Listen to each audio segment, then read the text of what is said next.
But yeah, and that's what I mean. So the Dodgers have 2 free agents, and one of them is Max Muncy, who was picked up at league minimum basically. Right. And I mean, when you have a big market like that, make a move like that, and it works out to the way Max Muncy has worked out, 35 home runs and a 970 OPS. I mean, it's insane. Mm-hmm. Like that's just like. It's just gravy on top of everything else. And then I mean that team has no excuse not to be good going into this year, and then they get a free Max Muncy on top of it. Yeah. They lost Seager, which obviously was a huge blow. I mean, that's a huge loss. But, like I said, Max Muncy's turned out pretty good, and Bellinger and a lot of their other young guys. So, and like you said, Matt Kemp as well. So, yeah, they're doing okay.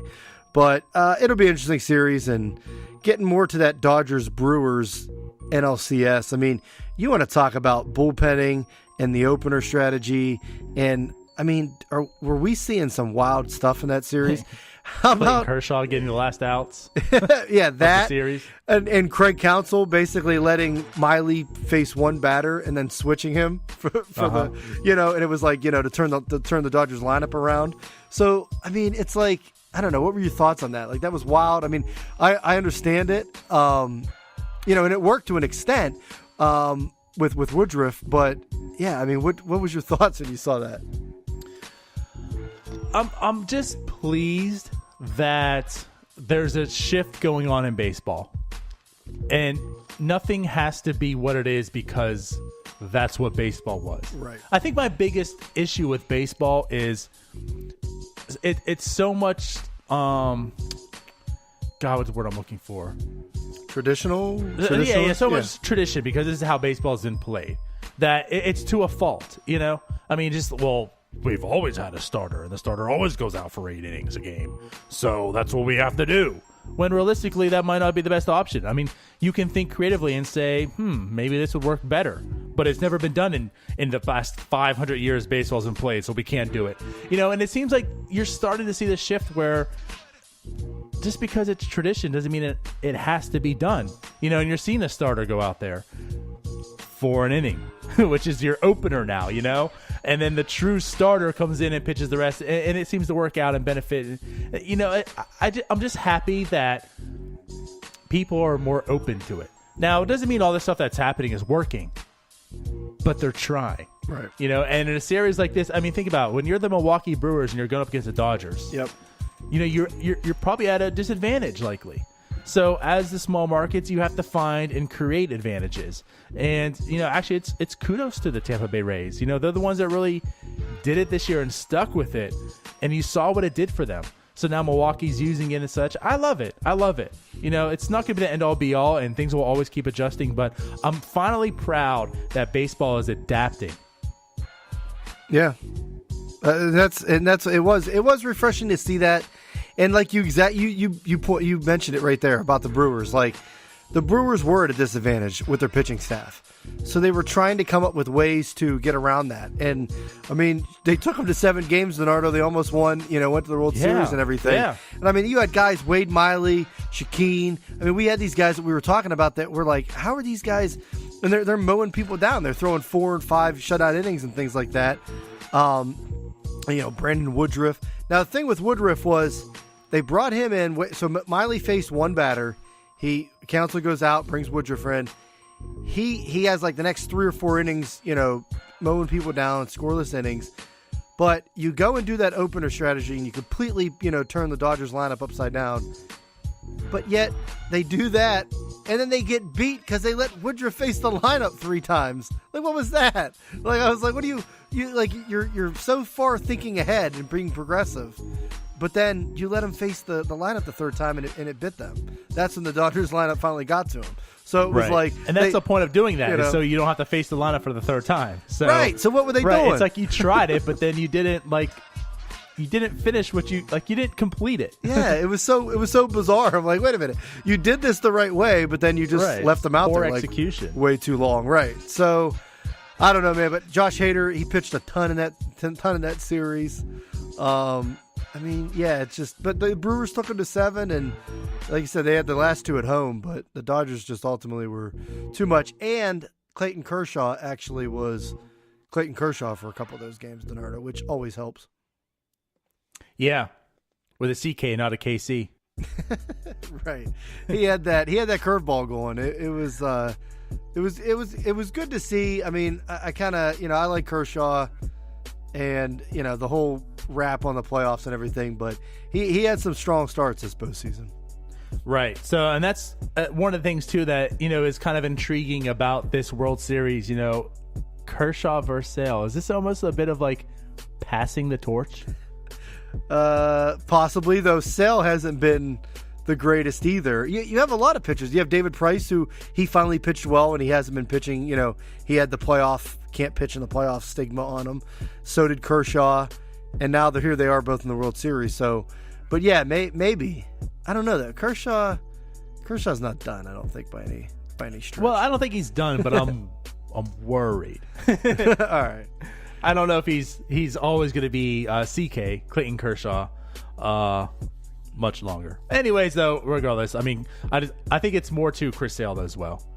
Chris Sale has just, I know recently, as you mentioned, I know injuries and belly button piercings have gotten in the way. But, Chris Sale has just been so dominant. I was not expecting this from him. Right. And the fact that he hasn't worn down. Like, he weighs 94 pounds. I don't get it. How is he pitching all these innings and lasting for the majority, and pitching? I mean, geez, he just strikes out everybody. I don't get it. Yeah, he's pretty good. And then actually Craig Kimbrell has not been very good, but he hasn't really needed it because they've been up 3 or 4 runs when it gets to him. Yeah. Was it 5 saves with 5 earned runs in all of them? Yeah. He's been letting a lot of base runners on, not like last year. So Eric Gagne came to the rescue, so we're good now. Hey, Kimbrell's just lowering that sell tag, that price tag on him for when the Pirates sign him. Oh, is that what it is, Ryan? That's what's going on. I like it. He's just lowering what a stand-up guy. Yeah, I can't wait for him to be a Pirate. I can't either. So all right, so we got Red Sox Dodgers. Who are you rooting for, DiNardo? Are you just rooting for good baseball again? I think the latter, just good baseball. I think I'm pulling. If there's, I don't know. Can I root for the Dodgers? It just seems like wrong. Sure, I don't. But then it's like you can root for whoever you want to root for. Yeah, but I don't know. It's like I don't know. I think I root for the Red Sox at this point. I mean, it's like, oh, well, should we root for the Dodgers because we're the National League and we're the Pirates? I never understood that one. Whatever. But I don't know. It's old school. It's Fenway Park. It's Boston. I don't know. Yeah. And then you got L.A. I mean, part of me goes for storylines as well. I mean, of course, once DiNardo dugout does come back, okay, so if the Dodgers win, then the Red Sox don't. And I like to troll the Red Sox. And I have a couple friends that really like the Red Sox. And I hate those friends. So I would really like the Red Sox to lose. So that way they don't have to be happy. And, and such. Especially because, one's from Boston, so he's a Red Sox, a Patriots. The whole thing. And I'm just tired of his life. Why do I have to be in misery all the time? And every year he's happy because one of the teams wins a championship. I just want to win a division in some league. No, and he wins championships all the time. So it's like if the Dodgers win, then I get to troll some of the Red Sox fans. But at the same time, if the Dodgers lose, then here you go again. This $14 billion company of the LA Dodgers are apparently that spend all this money and still can't get a championship. I think, that's a great storyline. Yeah. And here you go again, all this money they have, all this stuff, and they still, there's no ring. There's no ring. This season's a failure. Maybe that's it. Maybe it's, I don't hate the Red Sox as much because I don't really have any Red Sox friends that I know of. You always hear about good people. Yeah, I hang out with good people. You always hear about, it's that long-suffering sports Boston fan, which obviously with the Patriots now and the Red Sox and Bruins 1-1 and, the Celtics are good. That doesn't really exist anymore, and it's gotten annoying, but I don't really have, that Red Sox friend that's that vendetta against anyone? Yeah, I do. So there you go. That might play a role. Early in why 2000s, I don't really hate the Red I was Sox. rooting for the Red Sox. That Red Sox-Yankee series, I was rooting for the Red Sox, and they come back 3-1. That was great. And, that's the thing, too. If this was the Yankees versus Dodgers, weirdly, I'd probably be rooting for the Yankees. Ugh. I've really liked what Cashman's done with that team. Like, that's a team I can get behind, the way that they've built that and such. You know, it's just kind of weird. Like, I would say I would root for the Yankees. But if this was like 3 years ago, how dare me say that? Right. And the Red Sox, like, I love that lineup. Betts, Benintendi, Devers. Yeah. Like, I love that Bradley Jr. I love that lineup. It's homegrown. Bogarts. Yeah, it's homegrown. It's good. They're young. You know, Benintendi makes that catch in the, you know, Game 5 against the Astros. I mean, it was... I like that lineup. So I think I like the team maybe better. Mm-hmm. Like the Dodgers, like I still look at Justin Turner and I'm like, how the hell is this guy good? Like, he was never good. Like, oh, trust me, Sandy Alderson says the same thing. Right? Like Max Muncy, I'm like, how's this happening? What's going on here? But and as far as former Pirates in this series, so you have David Freese, which David Freese got a lot of playing time. He's been getting a lot of playing time. Well, he's been clutch. It's the playoffs. That's why he is. And then what? They asked the Red Sox have Brock Holt. Is pretty much it. So, which Brock Holt's been really good too. Brock Holt's been pretty much good as a utility bench player, sort of, you know, now kind of starter. He's been pretty good since he's been with Boston. That's a great role for him, and he's doing it very well. Yeah, absolutely. I'm just thinking in the back of my head right now, and I guess you're right. I mean, that's it. It just seems like all these playoffs, we're talking about all these ex-Pirates, and now there's really only two. I just couldn't believe it, I guess, when you first said it. I'm like, that's it? Just Freese and Holt? But I guess so. No, that's right. Okay, yeah. Tony Watson was on the Giants. I'm thinking he was still on the Dodgers from last year. Oh, right. I bet they wish he was, the way he's pitching. I know. He pitched really good this year. So, well, DiNardo, that's the World Series. Maybe we should start talking. Let's talk some offseason.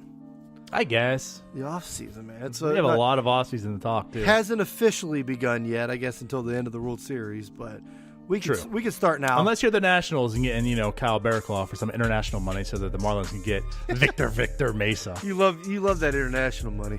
Oh, I love it. See, there you go. That's why it's so great. $6 million, and they got possibly an impact player right now. There it is. Anyway.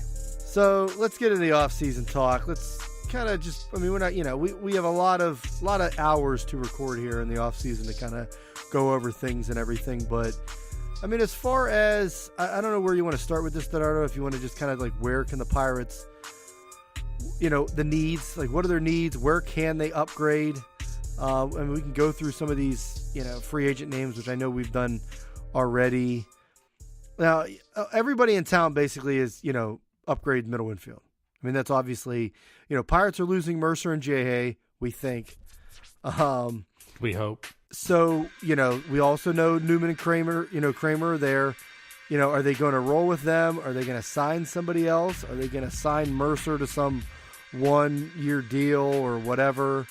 What do you think here? Because the middle infielders, we've talked about it, which I've seen some other takes from people online. And I don't know if that's just Manny Machado because his name's in the middle there. But they're saying like the middle infield class is very strong. I don't know about that. I'm like, hold on. Come on. Let me vomit in this bucket here. What? Who's saying the middle infield is strong? I've read this. I've seen that on Twitter a couple times. And I don't know. Like, where are they getting that from? No. Like you're saying, only unless like Manny Machado averages them all out. Yeah, Manny Machado is great. He's probably the top free agent this year. I'm going to take him over Bryce Harper. But just because Manny Machado's there, I'm not going to say this middle infield class is strong. Like, no, there's one player, Manny Machado. After that, right. Who's there? Look, Brian Dozier's there, but he hasn't been the same player. Yeah, right. Ian Kinsler's old. Logan Forsythe's there. Yeah, DJ LeMahieu, which... Can he hit outside of Coors? No. Who knows? He's hot garbage outside of Coors. Daniel Murphy, he's going to be 34. Eric Sogard, Neil Walker, Jose Reyes. Iglesias.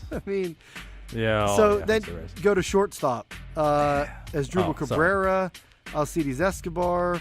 Now, Eduardo Escobar, I can get behind. Yes, we've talked about that. But I think, too, the thing with him is because of, like, his position flexibility. Right. I think it's more to that than just, like, what he is. It's the fact that he can play second, he can play short, and third.